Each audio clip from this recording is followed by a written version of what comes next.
Não espero que alguém acredite no que será mostrado aqui. Cada um acredita no que quiser, no que lhe convém, naquilo que seu cérebro através de sua razão filtrou e aceitou como possível.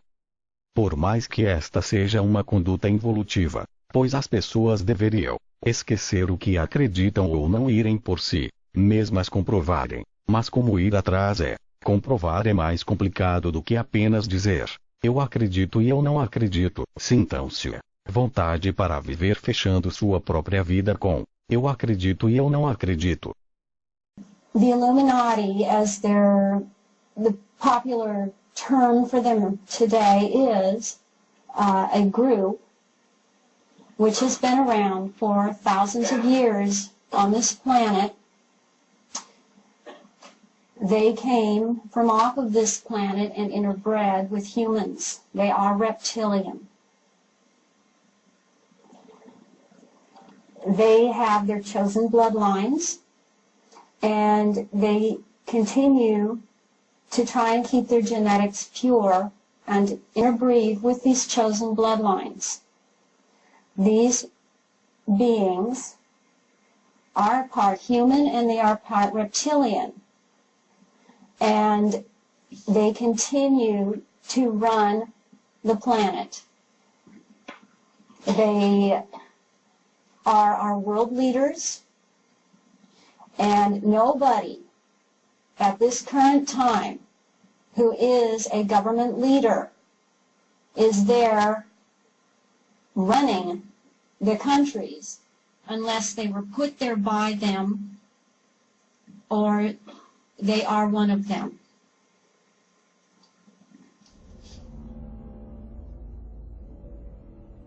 A number of therapists have sent me pictures. This is a common theme. Therapists working with satanically abused people, trying to get their minds back after all this abuse, and sexually abused people that have been in these mind control projects.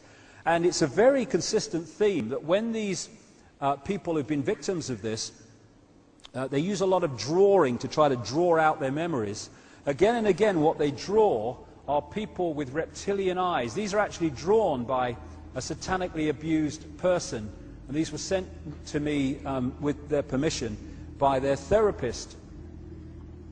Again, Roman Polanski was talking from knowledge, shall I put it, when he made that film Rosemary's Baby in the 60s with Mia Farrow. And for anyone who doesn't know about that, if you can get hold of a copy, it's worth watching. Mia Farrow is pulled in unknowingly because they want her to interbreed with one of these non-human entities to give birth to a child of the bloodline. And this satanic group get hold of her and they put her under mind control and they, you know, impregnate her and stuff. And towards the end of the film, when she starts to realize what's going on, she goes into this apartment where it all went on. Her memories start to come back, and she sees the baby she gave birth to in a non-conscious state, and you have a quick flash of it in the movie, and it's a reptilian baby with reptilian eyes. Well, Polanski should know, let's put it that way. You know, they read in the Bible that, you know, we're all going to land in a lake of fire, and this and that. See, that's baloney. Beside that, he said, spirits now, even spirits, have the capacity now to outlive fire. He says, you don't believe it, go to India or some of those countries where they have firewalkers. And it's done by the power of demon spirits. These people are energized by demon spirits so they can walk on those hot coals without burning themselves.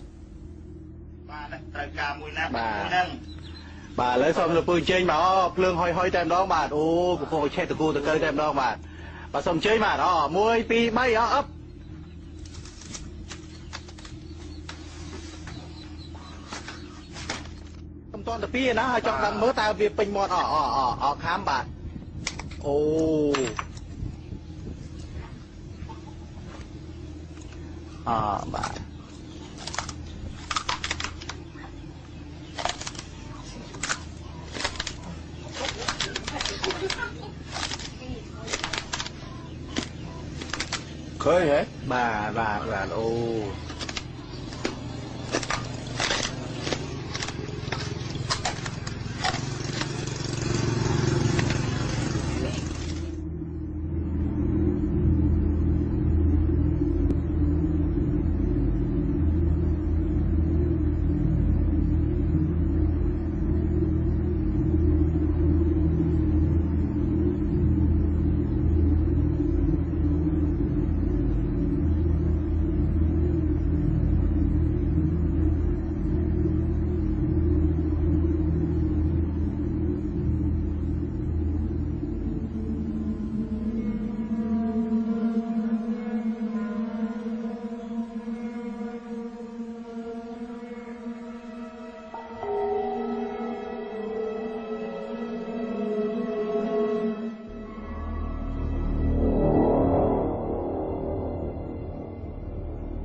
You were both in Skull and Bones, the secret society.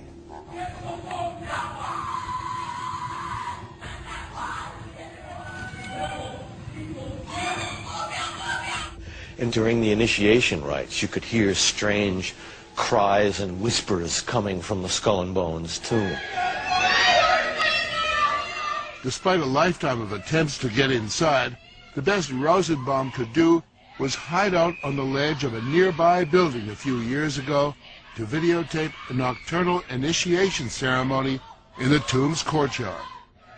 The initiates are told that they are superior beings and are part of a privileged elite who use war, terror, and famine to control Earth's human population.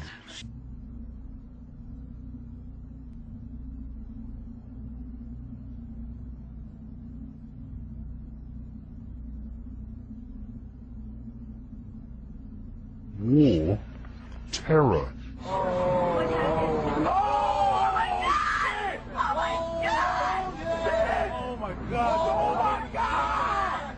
to control Earth's human population.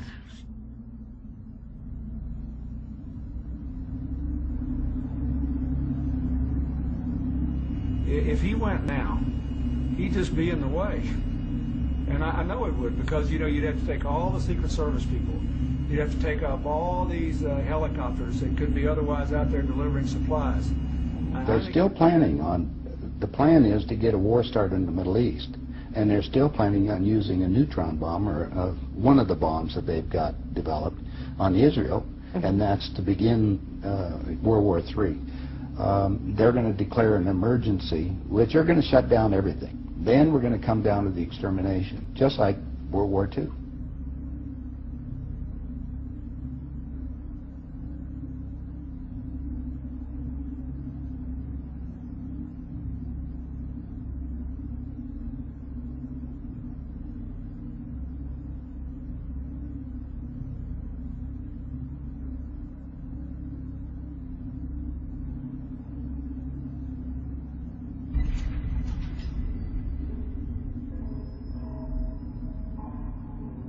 We can find meaning and reward by serving some higher purpose than ourselves. A shining purpose, the illumination of 1,000 points of light.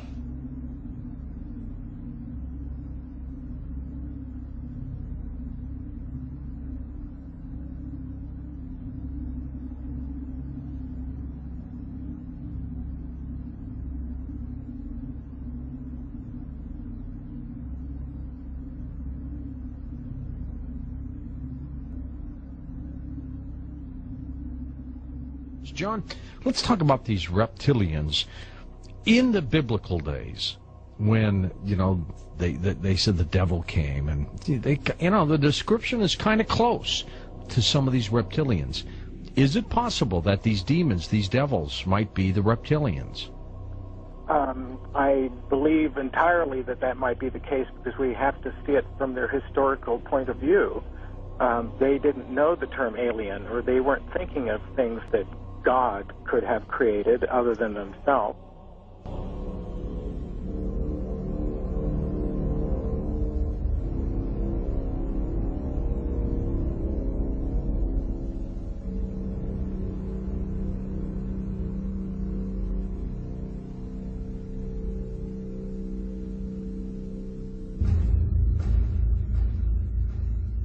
These are real. This isn't make-believe. These are attacks that were coming to hurt the American people again.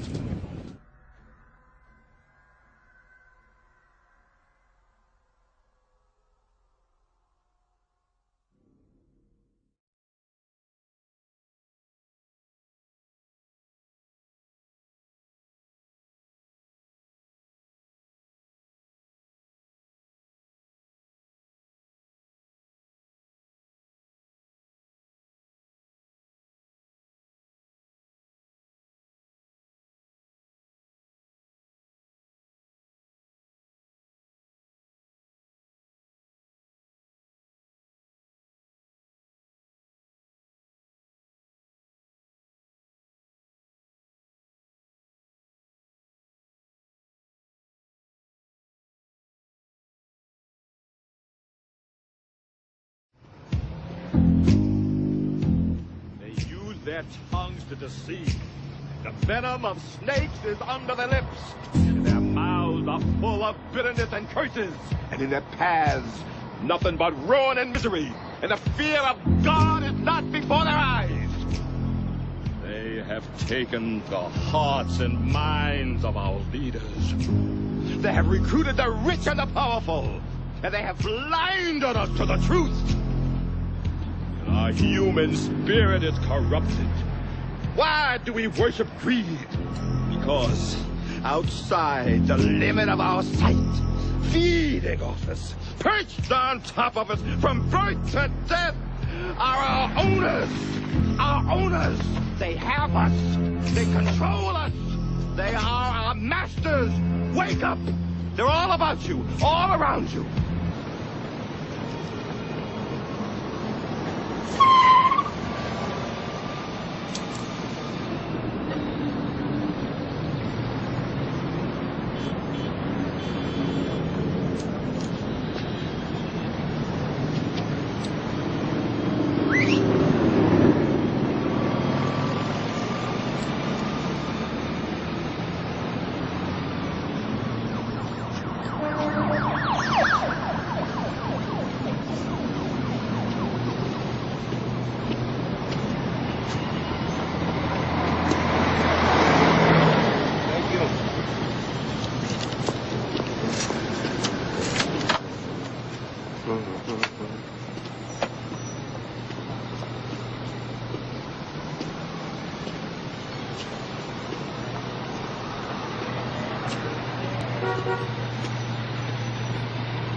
What's your problem?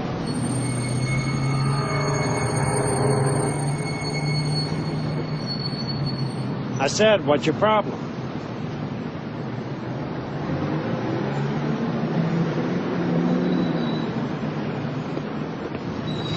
How are you today, sir? Okay, how's it going? Fine, thank you. Thank you, sir.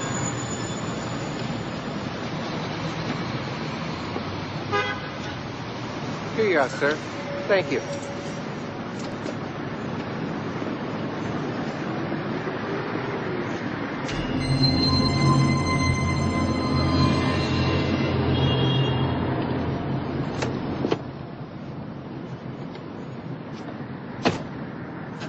Hey, buddy. You gonna pay for that or what?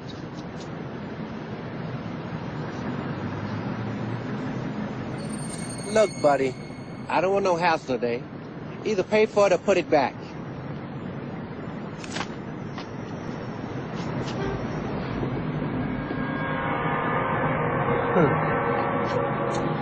Sleep. Sleep. Sleep. Sleep.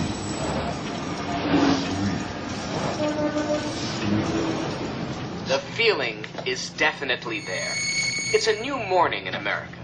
Fresh, vital. The old cynicism is gone. We have faith in our leaders. We're optimistic as to what becomes of it all. It really boils down to our ability to accept.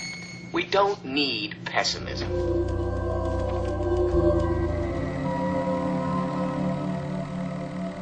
Adão e Eva não foram apenas os primeiros seres humanos no planeta.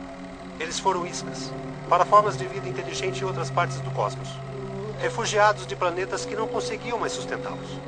Mas, por que a Terra? O ácido desoxirribonucleico, DNA.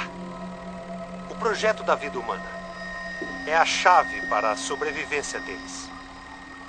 Mas sem ele, eles perecerão. Encontros entre seres humanos e extraterrenos aconteceram 100 mil anos atrás em Atlantis. E em sua civilização irmã no Pacífico, Lemúria. Civilizações antigas em todos os continentes têm registrado as provas desses encontros. Esses visitantes eram muito desenvolvidos e não se pareciam com os seres humanos. Os maias os chamam de Xanes, povo das serpentes. E na lenda hebraica, a cobra representava conhecimento.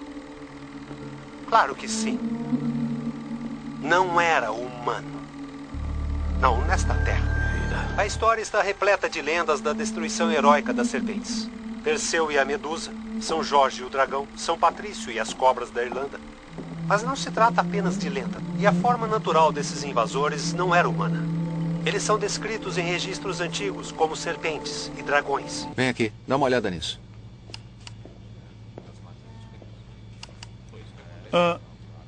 Ele não é o... É.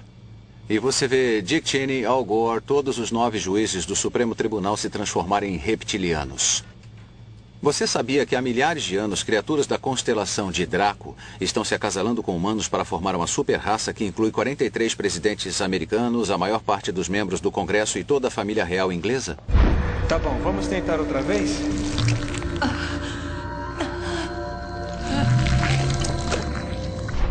Para poder andar entre nós, eles disfarçam a aparência clonando carne humana sobre a pele reptiliana. Achei que todos aqui já sabiam. Os visitantes não chegaram agora, eles estão aqui há anos. Vês disfarçados de humanos se estabeleceram em todas as facetas da vida, em comércio, governo, religião, forças armadas, e isso levou anos. Uma vez baseados entre nós, eles começaram a criar instabilidade mundial. Guerras desnecessárias. Crises financeiras, crenças levadas ao extremismo. O estágio final do plano dos visitantes começou quando eles se revelaram a nós. Eles ganham confiança com a promessa de amizade e tecnologia. E é claro que eles estão se posicionando como os salvadores da humanidade. Eu estou vendo os olhares. É a primeira vez que algum de vocês ouvem isso. Acham que nós somos loucos. Não é? Vocês têm alguma prova? Além de histórias assustadoras divulgadas pela internet? Esse é o fim. Nunca pensei que me ouviria dizendo essas palavras depois de tanto tempo. Se dedica a vida a uma coisa, para construí-la, protegê-la. O fim é tão imaginável quanto a sua própria morte. Ou a morte dos seus filhos. Não escreveria os acontecimentos que nos levaram a isso. Ninguém conseguiria. Todos os homens brilhantes. O segredo que guardamos tão bem. Aconteceu simplesmente assim. Tivemos uma conspiração perfeita com uma raça de alienígenas. Os alienígenas que estavam vindo para se apossar deste planeta e destruir toda a vida humana. O nosso trabalho era preparar em segredo os meios para sua invasão. Era criar para eles uma raça escrava de híbridos humano-alienígenas. Eram planos bons. Planos corretos. Foram mantidos em segredo por mais de 50 anos, desde o acidente em Roswell. Their ability to travel and bilocate was amplified by the craft, and that actually all of these abilities are basically the abilities connected with the consciousness of the beings themselves. And if they are us, this is the message for all of us here. We're being deliberately dumbed down. Our food is being poisoned. Our children are being lied to in the schools. We're being fed propaganda in the media. We're being forced into this tiny little box. We're being kept busy with game shows and ball games, and we are discouraged from really finding out what it is that is our heritage on this planet. Eric von Däniken has just published a book which is called History is Wrong. There's so much which we are denied. George Green describes that we are known as the useless eaters, this surplus population of billions of people, with a tiny number of people at the top of the heap who are dependent upon us to police each other and to laugh at each other and to stop each other from getting out of line because we're encouraged to conform to how we're meant to be. And so there's this straitjacket that there is the opportunity for us to break out of, and it's this straitjacket which has been deliberately put in place by these very people who've been creating this plan. Where this plan originates from is very interesting to speculate. Our source told us that this has been in place for a long time. He first heard about the Anglo-Saxon mission as long ago as 1976. The Illuminati symbolism about the dawn of a new day has been going on for a long time. Many people think that this plan requires such a superhuman level of intelligence and strategic understanding, and is so ruthless and so cold that the logic suggests, and David Icke says this, Jordan Maxwell says this, we say this ourselves with full agreement, that this didn't come from a human source. People aren't capable of doing this against other people. There's something else behind this. We have to think big. We have to think from the highest spiritual viewpoint that we possibly can do. But these people shouldn't be fought. What must happen is we just withdraw our consent from these things that are being done to us, from this plan that we're part of. And as I was saying just before, if you're in the military or if you're in intelligence services, withdraw your consent from this, because these plans can't happen without it.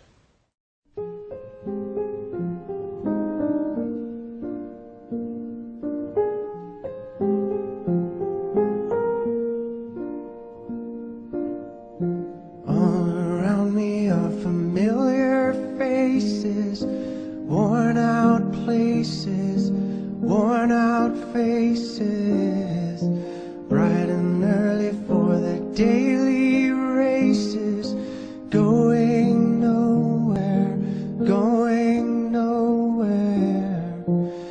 Their tears are filling up their glasses, no expression, no expression. Hide my head, I wanna drown my sorrow. No tomorrow, no tomorrow. And I find it kind of funny, I find it kind of sad. The dreams in which I'm dying are the best I've ever had. I find it hard to tell you, I find it hard to take. When people run in circles, it's a very, very mad world. Mad world. Children waiting for the day they feel good. Happy birthday, happy birthday. And to feel the way that every child should sit and listen, sit and listen. Went to school and I was very nervous. No one knew me, no one knew me. Hello teacher, tell me what's my lesson. Look right through me, look right through me. And I find it kind of funny, I find it kind of sad. The dreams in which I'm dying are the best I've ever had. I find it hard to tell you, I find it hard to take. When people run in circles, it's a very, very mad world. Mad world. Enlarging your world. Mad world. Children waiting for the day they feel good. Happy birthday, happy birthday.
races, worn out places, worn out faces, bright and early for their daily races, going nowhere, going nowhere.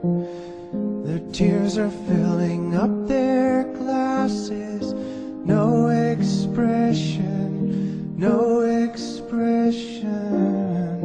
Hide my head, I wanna drown my sorrow. No tomorrow, no tomorrow. And I find it kind of funny, I find it kind of sad. The dreams in which I'm dying are the best I've ever had. I find it hard to tell you, I find it hard to take. When people run in circles, it's a very, very mad world. Mad world. Children waiting for the day they feel good. Happy birthday, happy birthday. And to feel the way that every child should sit and listen, sit and listen. Went to school and I was very nervous. No one knew me, no one knew me. Hello teacher, tell me what's my lesson.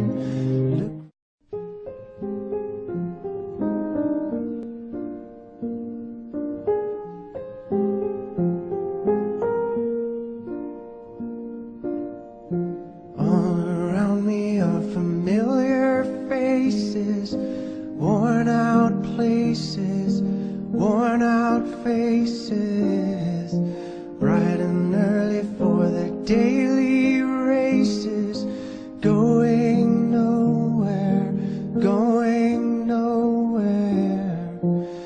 Their tears are filling up their glasses, no expression, no expression. Hide my head, I wanna drown my sorrow. No tomorrow, no tomorrow. And I find it kind of funny, I find it kind of sad. The dreams in which I'm dying are the best I've ever had. I find it hard to tell you, I find it hard to take. When people run in circles, it's a very, very mad world. Mad world. Children waiting for the day they feel good. Happy birthday, happy birthday. And to feel the way that every child should sit and listen, sit and listen. Went to school and I was very nervous. No one knew me, no one knew me. Hello teacher, tell me what's my lesson. Look right through me, look right through me. And I find it kind of funny, I find it kind of sad. The dreams in which I'm dying are the best I've ever had. I find it hard to tell you. Reptilians seem to have a very strong interest in the biosphere of Earth being stable, that it's not jeopardized unduly, and some who have kind of analyzed what the reptilians have been doing or had some kind of interaction believe that this is because the reptilians view humanity as a resource, and they don't want that resource to damage itself or damage the biosphere.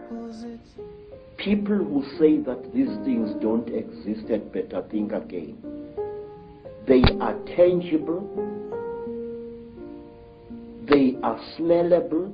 We human beings are holier and more wonderful than we think we are. And I feel we lost something at some time in the course of our development, or shall I say, in the course of our manipulation. Grey aliens have died in various parts of Africa.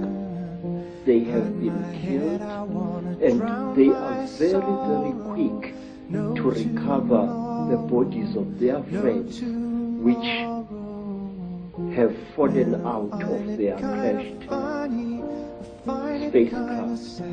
But sometimes African sangomas steal these bodies before they can be recovered. And believe me, sir, I have heard and I've seen that butchering a corpse of one of these creatures is extremely hard work. What you think is the skin of the creature is actually a tight-fitting costume that the creature is wearing.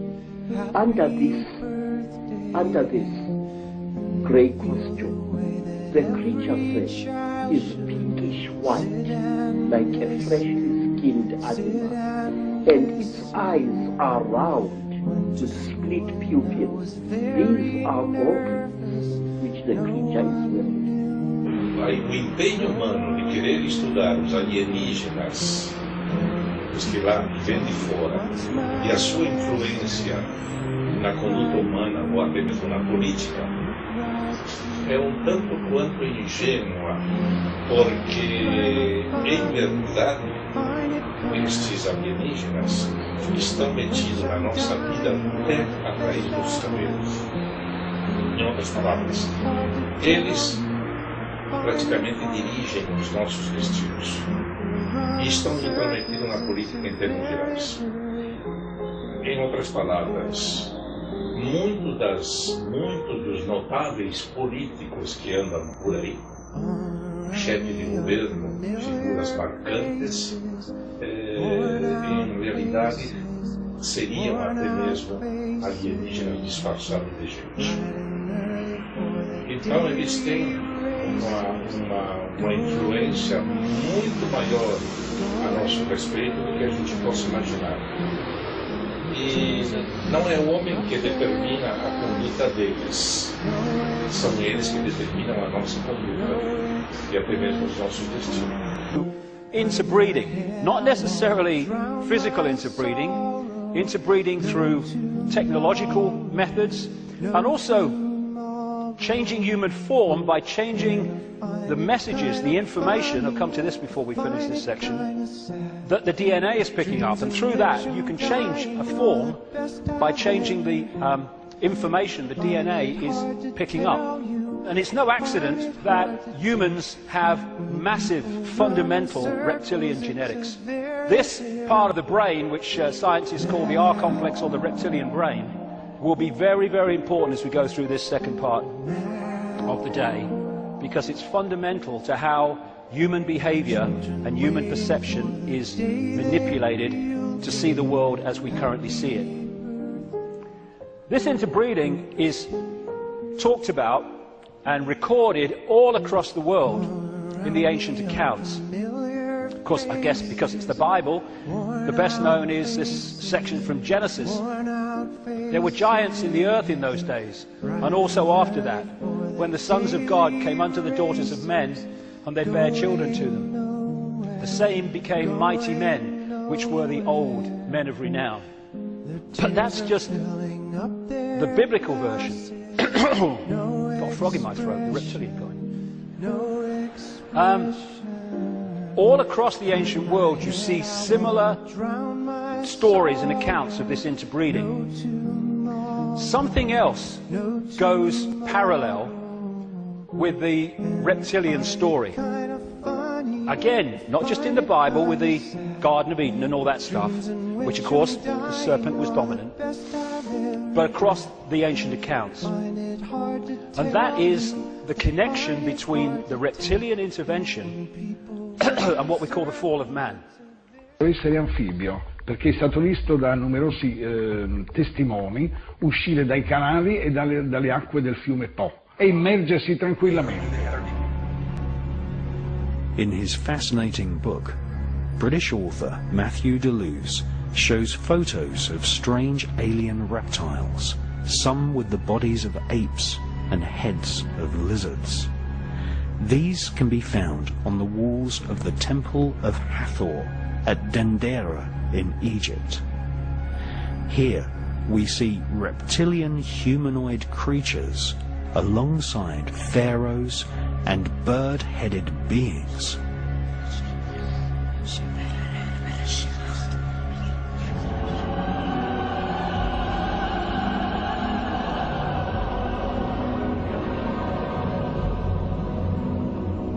Professor John Mack of Harvard University made a detailed study of people who claimed they had been abducted by aliens. In his book, John Mack studied abductees who said that the grey alien is actually a genetically engineered reptilian who invade planet Earth on a regular basis and collect human DNA as part of a plan to breed an alien-human hybrid race who will serve an extraterrestrial elite. Reptiles have always been associated with a race of hidden masters.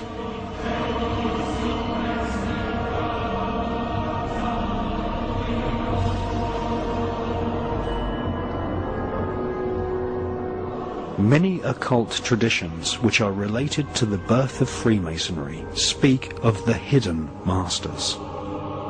Some occult historians and authors claim that a group of hidden masters control world international Freemasonry. Ancient Masonic texts suggest that these hidden masters are in actual fact alien spirits from another world. Some Masonic texts say that the secrets of how to control and influence society and politics from behind the scenes was passed to the elite of Freemasonry from a race of reptilian aliens who invaded planet Earth and landed in ancient Iraq more than 12,500 years ago.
Now that we know Vice President Dick Cheney and Senator Barack Obama are distant cousins, the New York Post decided to check into the genealogy of President Bush, and his family tree has people talking. Early Show national correspondent Tracy Smith has the story of George W. Bush's many relations. Cheney's cousin Barack Obama is also Bush's 11th cousin and the 9th cousin of Brad Pitt. But we're only just getting started. President Lincoln was President Bush's 7th cousin 5 times removed, and Bush shared more than just a ballot with John Kerry. That's right, they're 9th cousins twice removed. There's also royalty in the Bush bloodline. Princess Diana was Bush's 11th cousin twice removed. And then there's this bombshell. Happy birthday, Mr. President. Sure, she may have been singing to JFK, but what about GWB? He is, after all, her 9th cousin 3 times removed.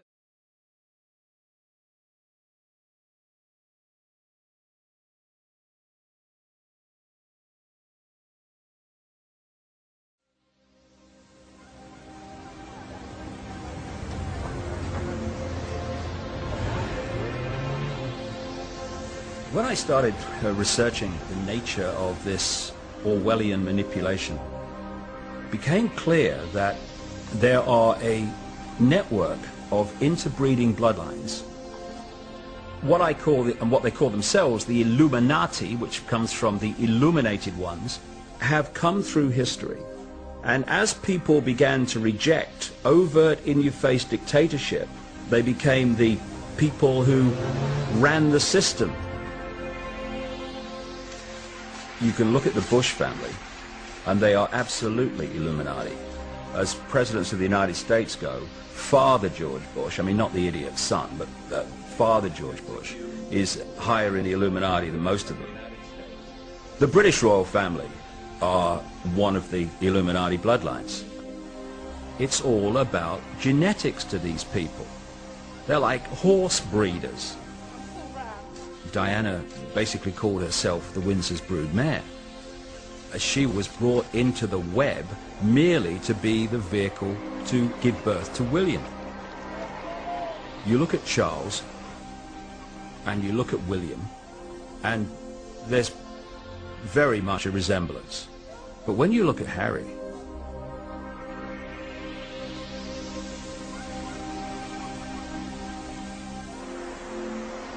you'll look at the Bushes and people like that, and they look like you and me.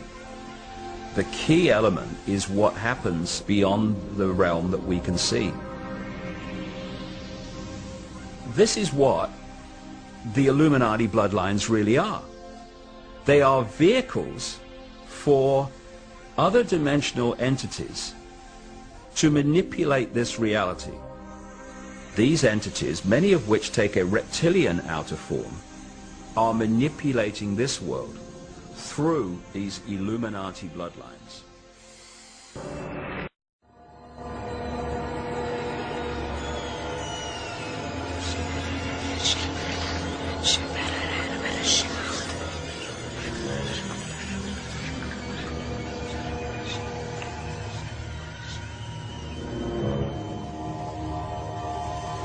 Psychics, such as the Dr. Nostradamus, were employed by the French monarchy. Nostradamus was a skilled scryer, staring endlessly into bowls of water until the reflected light was manipulated by spirits who foretold future events.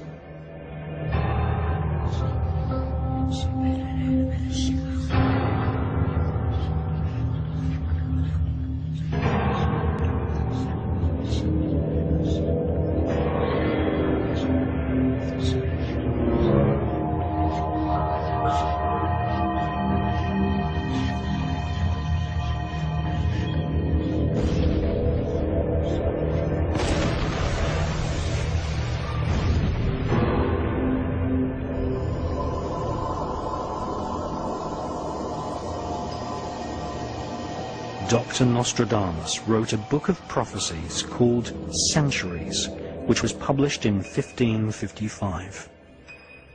He describes events from the mid-1500s through to the end of the world, which is predicted to come in the year 3797. Catherine de' Medici, Queen of France, asked him to plot the horoscopes of her husband, King Henry II. In 1560, King Charles IX of France appointed Nostradamus as his court physician.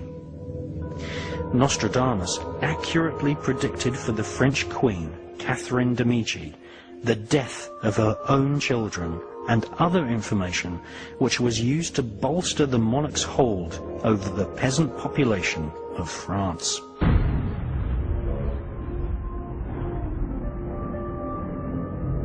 Magicians and mediums who consult with spirits have always been employed by the royal elite. In medieval Britain, Dr. John Dee was consulted regularly by Queen Elizabeth I. At the British Museum in London, we see the dark mirror which John Dee used to see or scry the faces of spirits.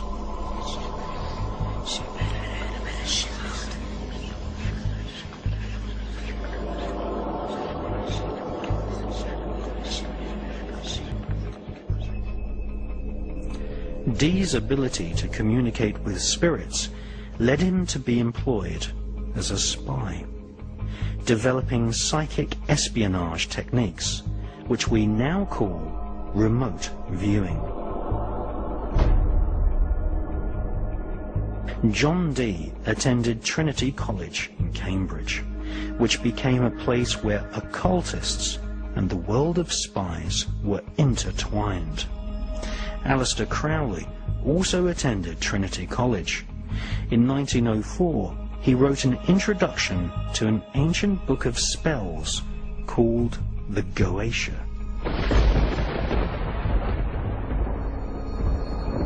Soon after, Aleister Crowley followed the footsteps of John Dee and worked as a spy for Her Majesty's Secret Intelligence Service, MI5.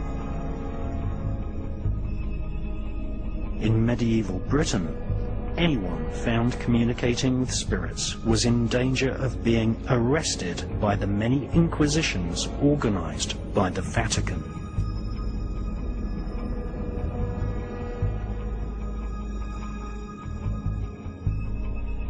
The costumes and wickedness of the Vatican's inquisitions would later be copied by the Ku Klux Klan in the United States, who used the so-called Earth Salute, which was originally devised by members of the Victorian secret society known as the Golden Dawn. Hitler would also use the same salute and drop millions of leaflets quoting the prophecies of Nostradamus across Europe during his attempt in the 1940s to create a global Nazi superstate.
the Vatican has issued 3 papal bulls against Freemasonry and the magical rituals of the craft.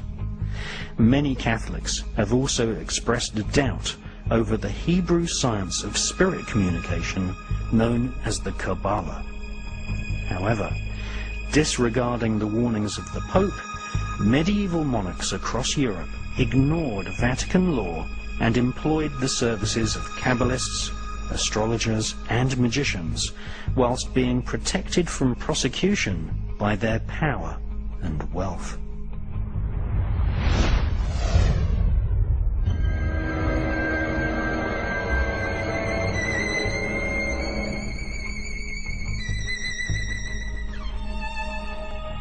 Dr. John Dee was secretly initiated into the secrets of the Kabbalah by Rabbi Lowe in the 1500s.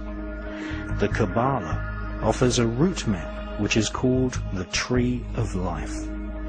Discarnate spirits, some angelic, some evil, occupy each point on the Tree of Life. These spirits can be called forth and invoked to serve the magician. Medieval astrologers and Kabbalists such as John Dee were hired by monarchs to plan their wars, or to experiment with alchemy, trying to transform base metals into gold and thus increase the already spectacular wealth of the monarchy.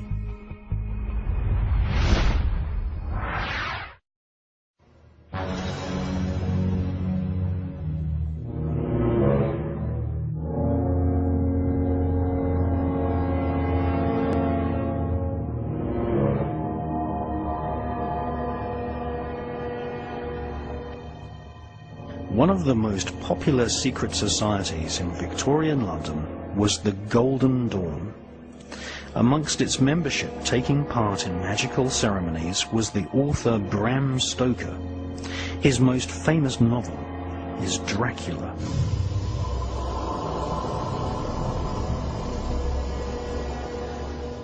The vampirish nature of royal killers is renowned throughout history. Bram Stoker studied the career of psychopath Prince Vlad Dracul, who ruled Wallachia in the 15th century. Dracul means dragon. Prince Vlad was initiated into the royal court of the dragon by his father, which launched the young prince on a bloodthirsty sadistic career which saw him employ every form of torture and even force political prisoners to eat each other. Prince Vlad took the greatest sadistic pleasure in watching women eat parts of their own children, or husbands eating their own wives.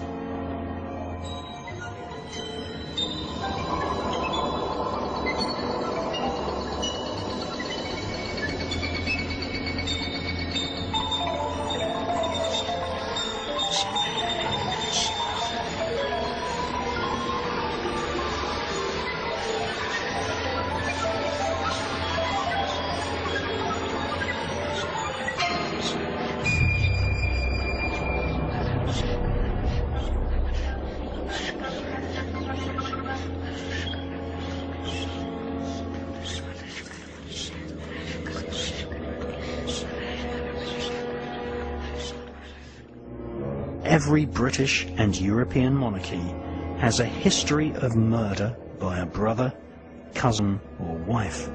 Even royal mothers have killed their own children. King William II of England was murdered by his own brother, who became King Henry I. In her fascinating book, God of the Witches, published in 1933, historian Margaret Murray revealed that King William II was a pagan warlock and had most probably been murdered as part of a ritual sacrifice to nature spirits who were invoked in order to assist the wicked royal dynasty of Britain. Pagan holidays, such as the equinox and solstice, play an important role in the royal calendar. In fact, the current heir to the British throne, Prince William, the son of the murdered Princess Diana, was cut from Diana's womb on the summer solstice, a date which has important occult significance. The reason given for the caesarean surgical birth was that William was delivered timely, so that Prince Charles would not have his royal engagements disrupted by the prince's birth.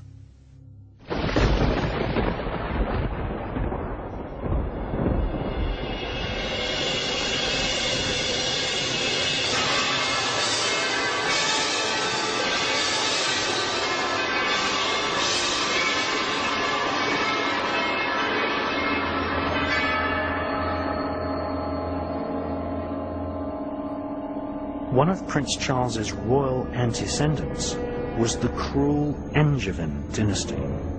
Their offspring sat on the thrones of England and also ruled the illegally captured kingdom of Jerusalem. One of the counts of Anjou returned from the Crusades with a new wife.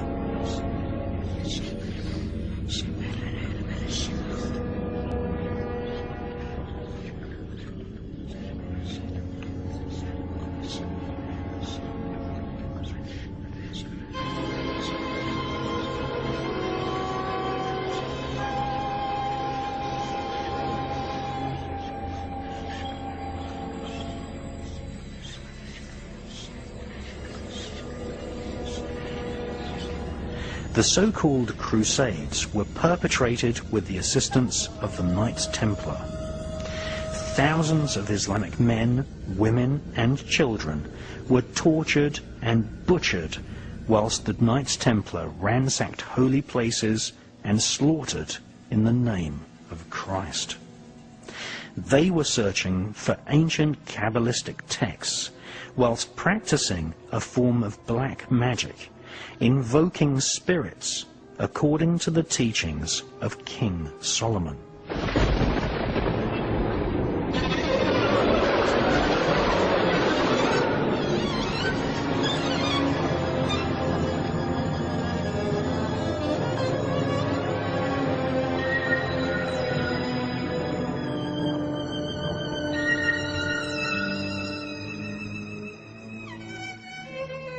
Some Templars eventually confessed that rituals were often held where spirits were invoked and commanded to speak through shrunken, severed heads, called Baphomets.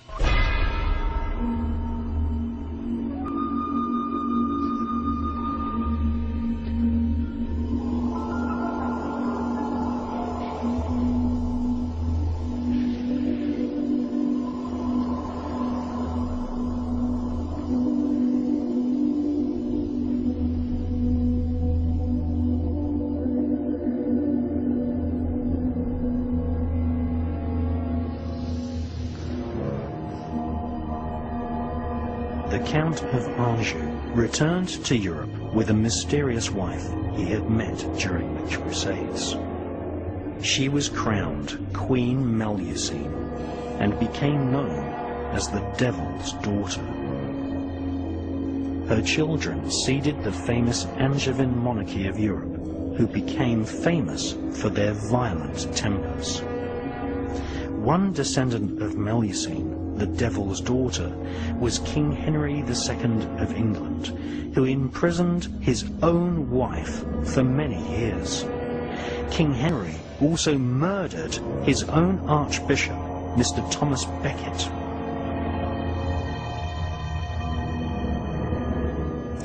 King Henry's son was the wicked King John, who became famous through the legend of Robin Hood. King John of England had his own nephew murdered on the anniversary of an old pagan holiday called Maundy Thursday. King John was a professional psychopath, ordering by decree the murder of hundreds of people. In May 1194, he had 300 prisoners beheaded in an orgy of blood. In the year 1212, a number with significant occult associations. He personally oversaw the hanging of 28 young boys in Wales.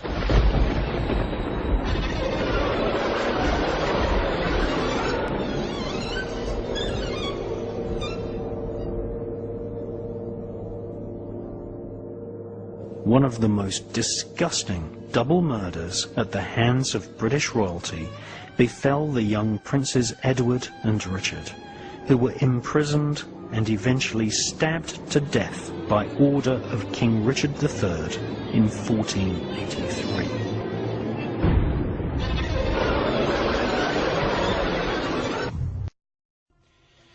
Well, David Icke's book, The Biggest Secret, is one of my all-time favourite books. There is a section in there talking about a character called Pindar, who apparently is the boss of some of these satanic councils or satanic groups in America, and he also attends rituals in Europe. And according to some of the sources which David Icke used for his book, Pindar, this character, is otherwise known as the Marquis de Libou, or the Marquis of Libou. So there is a section in the book saying, you know, can you give us any more information? And David Icke requests the reader, you know, if you've got any information, then come forward. Now, a good friend of mine actually wrote a book called The Way of the Dragon, and it's an excellent book. It's all in French.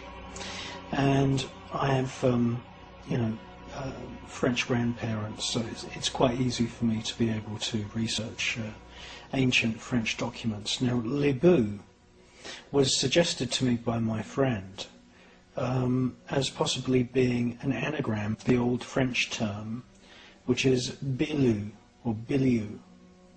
Now, Bilou is a plural of the word Belial, and Belial means demon, and Biliou is an old French term for the plural, which is demons. So if Libou is an anagram of Bilou, and I believe it is, this man is attending the satanic councils. Apparently he arrives in a white Rolls Royce or some white limousine, and he calls himself the Marquis of Demons, or the Marquis of Demons. Now, that's absolutely fascinating, because many of the 72 spirits which we see described in the Howling, the Book of Howling, otherwise known as the Goetia, it's also known as the Book of Shadows. Many of the 72 spirits there, with, you know, you've got all these instructions of how to summon these spirits. Many of them are marquises. Many of them are dukes, presidents, kings. I would say probably around a quarter of them have a rank of marquis or equivalent to a marquis. And if you conjure these spirits using the information which you find in the Goetia and also in other medieval grimoires, you will see that in your mind's eye these spirits often appear riding dragons or griffins, or they hold serpents in their hands, and at your command they will take the form of a human being. At the magician's command they will take the form of a human. But if you look at the sketches which have been used to illustrate many, many different versions of the Goetia,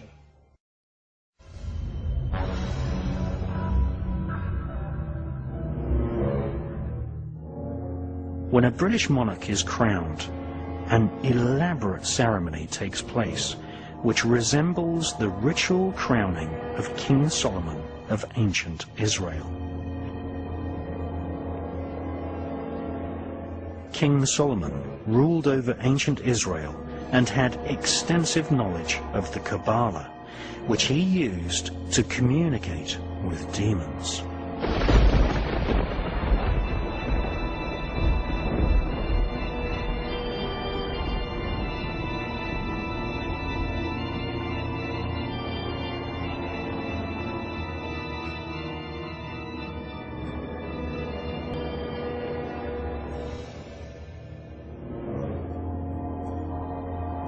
time, as King Solomon was anointed king, the priest known as Zadok, and the prophet known as Nathan, so thou be anointed, blessed and consecrated, queen over all the people. King Solomon is the single most important figure in the occult teachings of World International Freemasonry. The ancient Goetia is a book of powerful invocations and spells written by King Solomon. These ancient spells and evocations were used to summon spirits who were then psychically tortured and forced to serve King Solomon. The Goetia contains descriptions of 72 demons, some of whom control their own army of lesser demons. King Solomon evoked and imprisoned these spirits in a bronze vessel sealed using magic symbols.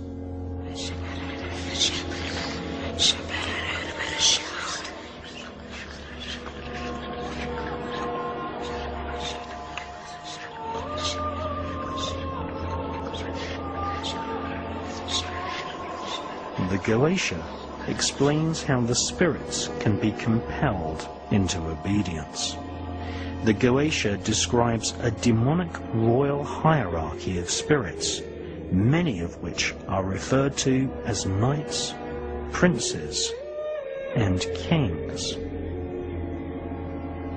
King Solomon ruled ancient Israel from the year 970 to 928 BC. Satanists, occultists, and Freemasons worldwide venerate the memory of King Solomon, who owned a magic ring engraved with a symbol called the Seal of Solomon. This gave him power over the invisible monarchy of demons. This Seal of Solomon is better known as the Star of David. It is this symbol which is encoded into the $1 bill. It is also the flag of Israel.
It is this symbol which was used to invoke and control Asmodeus, one of the senior spirit kings in the infernal monarchy of hell.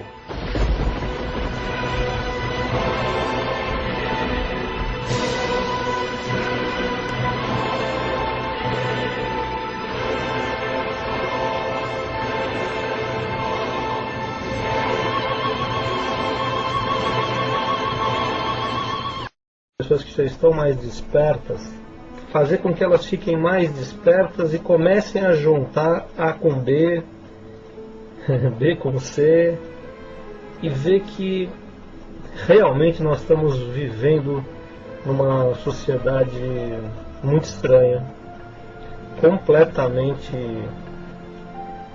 desfocada nos valores originais da raça humana. Quando eu falo raça humana, gente, eu estou falando lá da primeira raça humana que a gente teve contato. Os fundadores, né? Os criadores. Eu estou falando os criadores, não o criador. Né? Então, depois teve a segunda raça, depois teve a terceira, e nós estamos aqui agora na quarta experiência.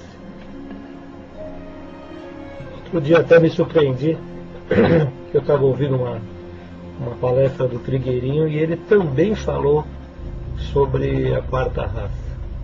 Bem, coincidências não existem, né? A gente pode falar de formas diferentes, de fontes diferentes, mas existe uma verdade, né? E a verdade está aí, está tudo batendo. Eu tenho consciência de que muitas pessoas vão acordar com esse trabalho. É impossível que não acordem.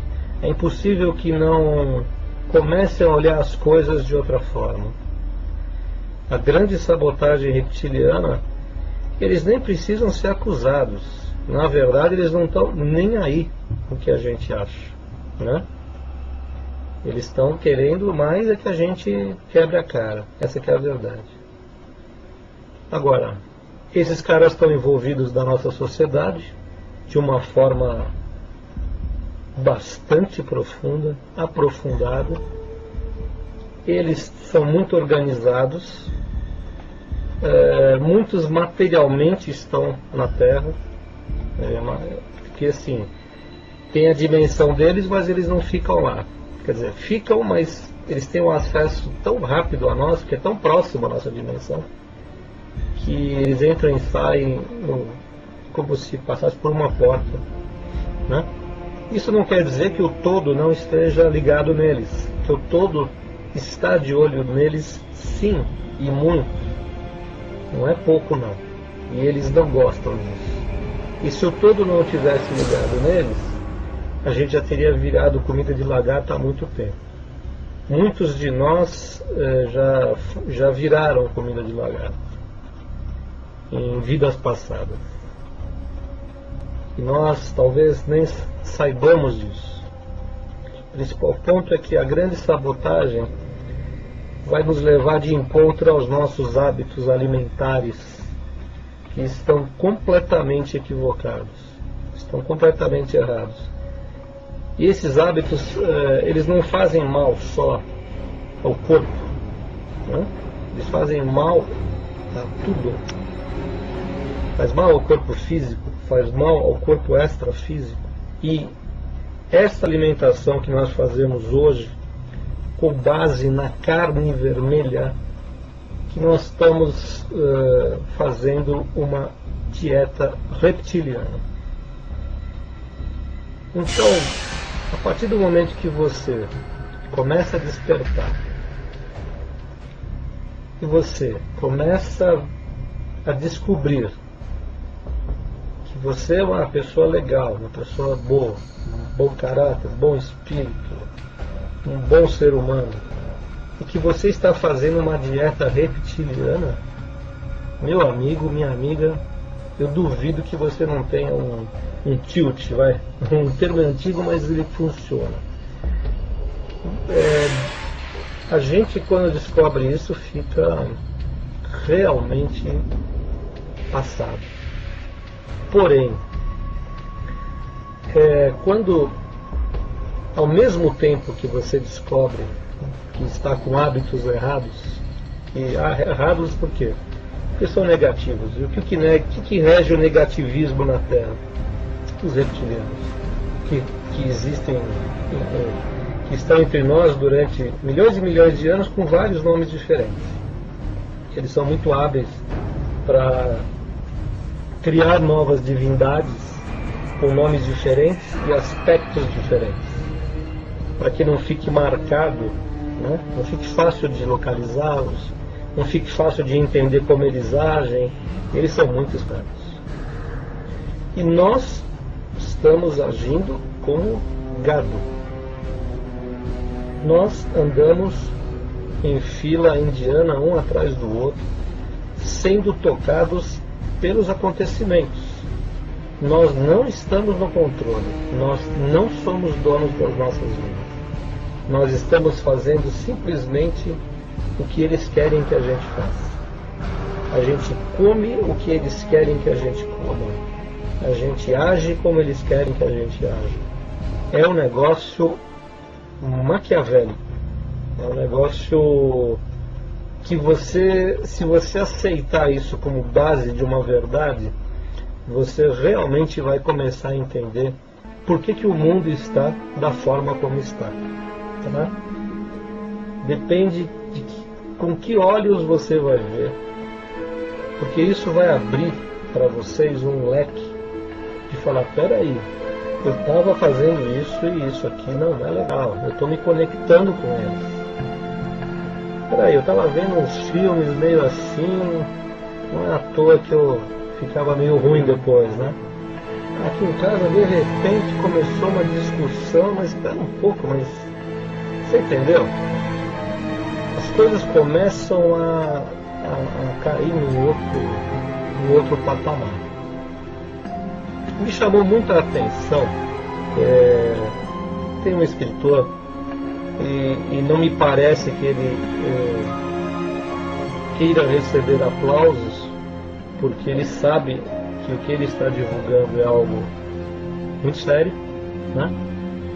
E divulgar o perfil de uma raça que não gosta de seres humanos realmente não é para qualquer um. Mas ele se colocou, e ao se colocar ele está de certa forma clareando algumas pessoas de que essa raça realmente existe, de que ela não é mole não, e de que ela está por trás do declínio da raça humana. Esses caras estão aí nos assistindo, né? Desde que a primeira raça humana, os gigantes, estiveram aqui e nos criaram. Criaram depois a segunda, depois teve a terceira, e os répteis estavam aí sempre, todo o tempo.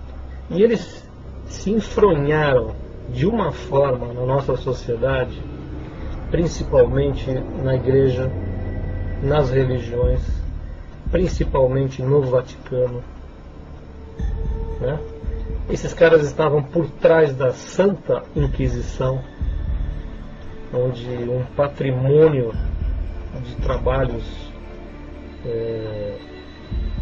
avançados da raça humana estavam sendo feitos, e esses caras se infiltraram na igreja para destruir essas pessoas que tinham conhecimento, um conhecimento além do normal, tá certo? Então, essa não é a primeira sabotagem, eles só sabotam a raça humana. A ponto de nós termos chegado nesse ponto que nós estamos. Ninguém sabe de onde veio, ninguém sabe quem é, ninguém sabe para onde vai. Vocês pensam que a raça humana era assim? Essa idiotice que a gente está vivendo, vocês acham que a raça humana era assim? Não. Nós fomos sabotados para sermos assim. Nossa alimentação foi sabotada. Nossos hábitos foram sabotados. Foram inseridos hábitos reptilianos de destruição. Foram inseridos costumes reptilianos de destruição. E o pior, eles estão entre nós. Eles usam a nossa pele. Isso é a mesma pele. Quando muitos que não sabem que tem um espectro, um espírito reptiliano colado no cara, colado na mulher. Então, eu diria que o trabalho dos ETs positivos, o trabalho que os uranianos estão fazendo com vocês, com todos nós, que eu também me incluo, é para que vocês saiam desse jugo também, porque a partir do momento que você tem consciência, que você para de achar que está inventando, que você para de achar que você é louco, o que é que vão falar, né? Essa história do que é que vão falar, meus amigos, vem de longe, muito longe. Também é sabotagem. Então, o que eles não querem? Que a gente saiba. Eles não querem que você pare de comer carne. Eles não querem, sabe por quê? Porque aí você vai começar a ver o teu sistema da pituitária, do hipotálamo, vai voltar tudo a funcionar como deveria. Ou seja, você vai começar a ver o que eles não querem que você veja, ou seja, a verdade. Então é muito melhor do que matar as pessoas, é fazer como o homem faz com os animais. Olha que comparação que eu vou fazer. Todos os animais que são criados em fazenda, são criados, mesmo as fazendas não industriais, né? Então nasceu, investe, deixa o bichinho lá engordando, um belo dia vai lá e mata. O que eles fazem com a gente é muito parecido. Então eles deixam nascer, já coloca o chipzinho deles lá, entendeu? Aí deixa o hominho macaco crescer, achando que sabe tudo, que manda em tudo, e já começa a passar os valores deles. Valores que já estão com os pais, valores que vieram dos avós, valores que estão sendo passados na mídia, que também é deles, está na mão deles. Então, quando os ETs positivos falam a Terra é um planeta prisão, eles não estão mentindo. E prisão por quê? Primeiro porque a gente vive como gado. A gente não sabe o que fazer quando sai do quadradinho. E quando sai do quadradinho, o destino todo mundo sabe, né? Qual é? Vai para o açougue, para um lugar chamado matadouro. Então eu pergunto a vocês, por que os nossos pais, nossos avós, nossos bisavós não entendiam que você comer a carne de um animal que vinha de um lugar chamado matadouro, um lugar cheio de sangue, um lugar cheio de cheiro de morte, pudesse ser bom para o espírito humano? Alguém pode me dizer isso, gente? Então, aí já existe uma sabotagem que vem muito de longe. Porque não é todo mundo que chega, como eu fiz, e fala assim, olha, eu recebo informações. As pessoas têm medo. Por que eu digo para vocês que eu recebo informações? Porque vocês também podem receber. Não adianta você ficar dando uma de agente secreto, ficar no secretismo, né? Então, você fica ali, não conta nada, fica falando uma coisinha aqui, uma coisinha ali, mas não fala o que é a verdade. Quando você faz isso, você está fazendo o jogo dos lagartos. Você está fazendo exatamente o jogo que eles querem que você faça, que é esconder. Então o ser humano, ele se aprofundou tanto nessa história de ser negativo, ou parcialmente negativo, ou metade negativo, metade positivo, ou o dedinho da mão de negativo e o resto positivo, que isso demonstra o quanto a civilização deles nos contaminou. Quando você afasta alguém do contato universal, isso é considerado pelo universo como um genocídio. E foi isso que eles fizeram com os seres humanos. eles nos afastaram do contato universal, a ponto de nós acharmos, dentro de nossa ignorância, de que não existem outros povos, não existem países, não existem planetas onde exista vida, que disco voador é tudo mentira, que seres extraterrestres é tudo mentira. Olha a que ponto nós chegamos, nós que viemos do céu, nós que descendemos de uma raça de gigantes. Vejam a que ponto esses seres contaminaram a nossa raça. E o porquê, meus amigos? O porquê é barra pesada. Uma notícia boa desse encontro, desse conhecimento, é de que eles ficarão aqui na terceira dimensão. Por quê? Quer dizer, não vai ser muito bom para quem resolver ficar aqui com eles, né? Mas a dimensão material, como eles não aceitam o todo, a dimensão material para eles é muito interessante, porque eles aceitam a materialidade, eles têm muita tecnologia, eles não aceitam o todo, porque eles afirmam que o todo está ligado a questões espirituais, que eles estão ligados a questões materiais e por isso divergem basicamente em tudo. Esse é um papinho para boi dormir, essa que é a verdade, porque isso é negar toda a tecnologia que as nações positivas têm, porque são ligadas ao todo. Esse é um papo para encobrir as reais intenções dessa raça. Só que assim, né? Cada vez mais pessoas estão acordando. Cada vez mais pessoas no mundo inteiro estão ligadas de que algo está muito diferente. Cada vez mais as pessoas estão vendo crianças sendo seduzidas, maltratadas, abusadas por adultos. O que isso significa, gente? Essa raça não gosta de criança, não gosta de bicho. Começa por aí. Essa raça gosta de sangue, principalmente sangue humano. Quanto mais derrubar no chão, melhor.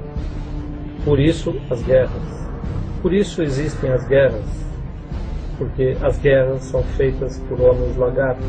Então quando você vê um país atacando o outro, você pode ter certeza absoluta que quem está por trás desse ataque é um humano reptiliano. Não precisamos ir muito longe. 11 de setembro. 11 de setembro. Eu nunca vou esquecer uma palestra do Alex Collier falando sobre uma oferenda em Nova York. Witzel fala no livro sobre o 11 de setembro. Ele comenta que foi um ataque reptiliano de homens lagartos que estavam combinados com homens lagartos dos Estados Unidos para que a coisa acontecesse. E o que vocês acham disso? Infelizmente nós estamos cercados, né? Mas que existem formas da gente sair desse cerco.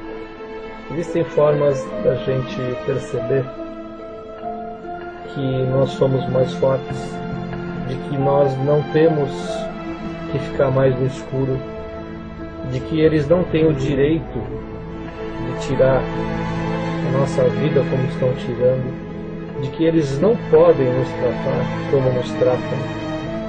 Então, comecem a observar alguns humanos que te tratam como um animal. Alguns humanos que não respeitam você como você é. Observem humanos que maltratam animais. Observem humanos que maltratam crianças. Observem humanos que gostam de briga, de encrenca. Observem humanos que têm ódio das outras pessoas, inveja. Observem porque vocês vão ver coisas que vocês nunca viram. Você que está numa empresa, está trabalhando, eu tenho certeza que você já olhou para alguém e viu algo diferente. provavelmente essa pessoa não é uma pessoa legal.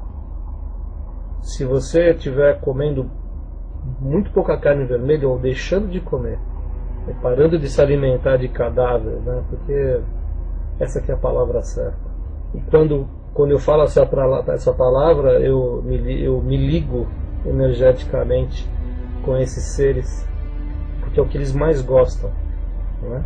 Com certeza vai marcar um momento aí nesse trabalho que eu venho fazendo junto aos extraterrestres, junto às verdades universais, junto a esse trabalho extradimensional, onde a gente está tentando afinar um pouco as paredes que nos separam, mostrar para todos que todos são seres iguais, né? Em espaços de luz diferentes, vamos dizer assim, que são as dimensões. E nesse trabalho nós estamos fazendo um encontro com uma raça que está aqui com a gente, que é uma raça muito já pesquisada por outros autores, e que dessa vez eu estou trazendo uma nova revelação que está nos levando à doença. Se por um lado a ciência caminha a passos largos para fazer com que a nossa vida seja mais longa e mais confortável, por outro lado, a indústria reptiliana de remédios é um negócio, é um parque de terror, né? Witzel me aponta a cidade de Basel, a Basileia, e, para minha surpresa, os grandes conglomerados farmacêuticos estão na Basileia. Coincidência? As grandes sedes estão lá.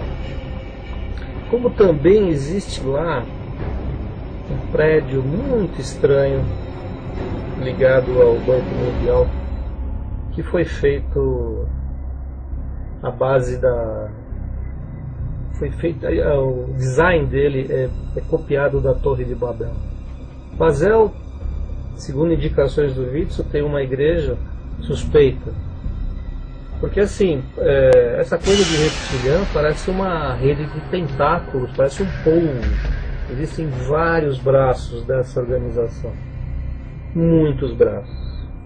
Então a gente vê essa indústria farmacêutica que não cura ninguém, né? Porque muitas doenças já poderiam ter sido curadas, mas aí por trás tem o poder do dinheiro, né? Fabricando remédio para pessoas que vão viver 4, 5 anos a mais, quando nós teríamos o direito de viver 200 anos, ou até mais, dependendo de cada constituição física. Então, se você for ver, analisar todos os aspectos da questão, nós não passamos de escravos. Nós adquirimos um padrão social, que essa também é outra herança deles.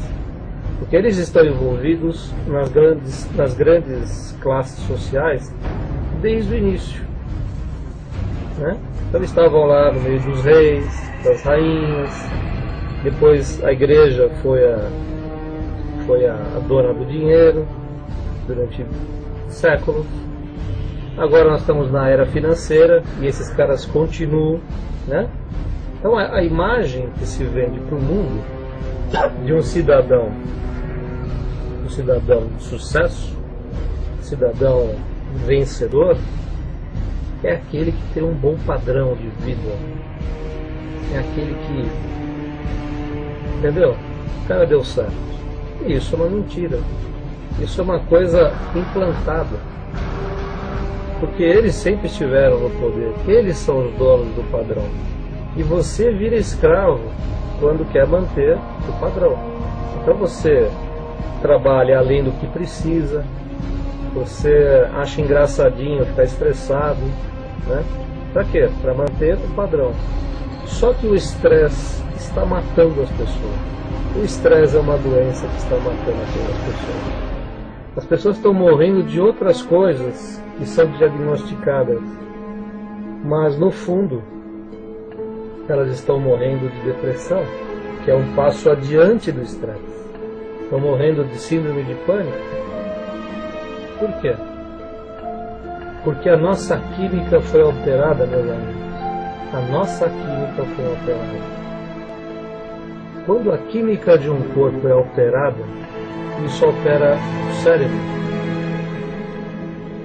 Quer dizer, além de eles já terem mexido, né, nas nossas características herdadas dos seres que nos criaram, que hoje a gente não enxerga mais nada, né? A gente não consegue ver a Matrix, né, que a gente está inserido.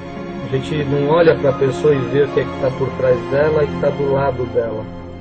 Muitas pessoas sensíveis, sim, conseguem, né? E se vocês pararem de comer carne definitivamente, vão começar a ver. Porque o teu sistema que te une ao universo, que é esse sistema que nós temos entre as orelhas, está lá o nosso cristalzinho, e nós não temos isso à toa, né? Nós somos como antenas de rádio. E quando você se alimenta de cadáveres, você está embaçando essa lente, você está zinando esse cristal. Pois é, nós somos especiais, meus amigos, todos nós. Mas essa raça diz que não, que nós nascemos para sermos escravos.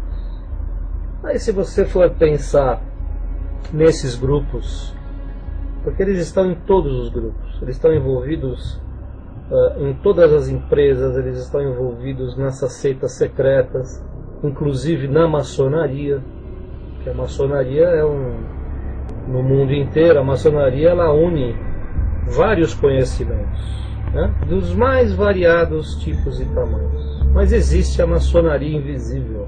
Então, muitos maçons que vão ouvir esse programa vão ficar chocados com o que eu estou falando, não vão gostar, mas existe indícios muito fortes de que existe uma maçonaria invisível que cuida exatamente de outros assuntos que os próprios maçons não conhecem. Então a ideia da maçonaria de ajudar, né, que essa ideia que ela vende muito bem vendida, que é uma coisa de ajudar, existe também um outro lado que a grande maioria não sabe, hein? Por isso trabalham de uma forma ingênua até, exatamente como escravos, para esconder um outro lado de uma maçonaria invisível dominada pelos reptilianos. A maçonaria mundial sabia muito bem do 11 de setembro, sabia muito bem, há indícios de que ela sabia muito bem. E esses caras, essa maçonaria invisível está atuando desde lá de trás, os cavaleiros templários, da origem da coisa. Então é muito complicado. E existem outras seitas também, onde eles menos famosas, que eles estão enfronhados. O sistema financeiro está cheio deles. Bancos. bancos. Então percebam, coloquem no papel um dia o quanto nós somos escravos de um sistema que não nos ajuda. Pelo contrário, é um sistema massacrante, onde os seres humanos estão chegando à exaustão. Nas grandes cidades, a depressão aumenta a cada ano. Até 2020 será a segunda doença que mais vai matar. A gente não está brincando. Podem falar, o cara está falando de lagarto, homem lagarto, falando de depressão, o cara está misturando tudo. Não, ninguém está misturando nada. Nós estamos fazendo a ponte entre os fatos. E só assim, só desta forma, a gente consegue iluminar o caminho. O caminho está escuro.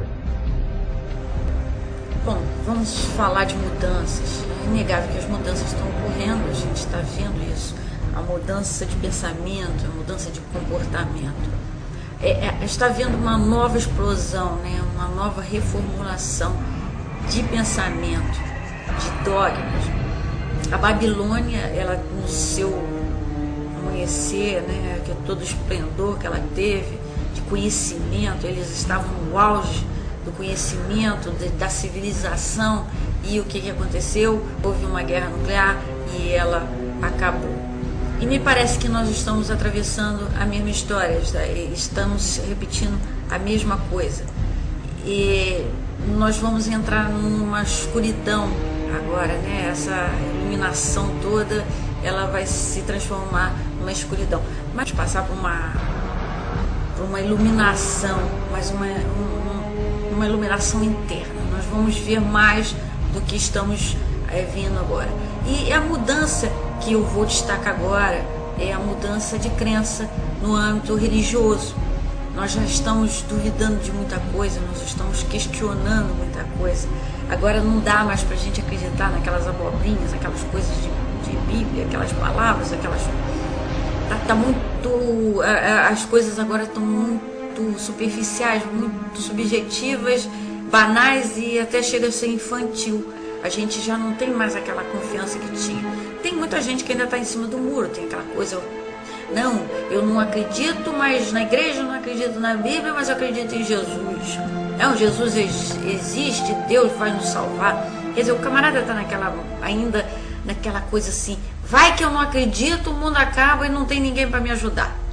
Então ele precisa disso, não tem outra salvação, ele ainda não conseguiu sair, ele ainda não conseguiu dominar a sua própria energia, ele precisa de alguma coisa externa.